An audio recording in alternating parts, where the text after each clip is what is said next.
പരസ്പര ബഹുമാനം. 1 തിമോഥെയോസ് 5:1 പരസ്പര ബഹുമാനം അത് ദൈവകുടുംബത്തിൻ്റെ അടിസ്ഥാനമാണ്. സഭ എന്നത് ഒരു സ്ഥാപനമല്ല, ദൈവത്തിൻ്റെ കുടുംബമാണ്.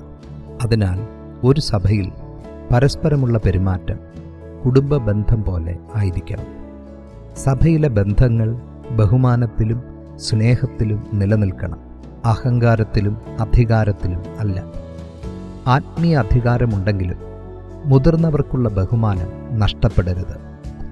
ശാസന വേദനിപ്പിക്കുമ്പോൾ ഉപദേശം വളർത്തുന്നു. സഭയിലെ യുവാക്കളെയും ശത്രുവായി കാണാതെ സഹോദരന്മാരായി കാണുക. അവരെ അവഗണിക്കാതെയും അടിച്ചമർത്താതെയും കരം പിടിച്ച് ഉയർത്തുക.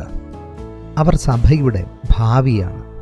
കൂടാതെ സഭയിലെ സ്ത്രീകളോടുള്ള ബഹുമാനത്തോടുള്ള സമീപനത്തെക്കുറിച്ചും പൗലോസ് അപ്പോസ്തലൻ തിമോഥെയോസിനെ ഓർമ്മപ്പെടുത്തുന്നു. മുതിർന്നവരെ അമ്മമാരെപ്പോലെ കാണുക, ഇളയവരെ സഹോദരിമാരെപ്പോലെ പൂർണ്ണ ശുദ്ധിയോടെ കാണുക.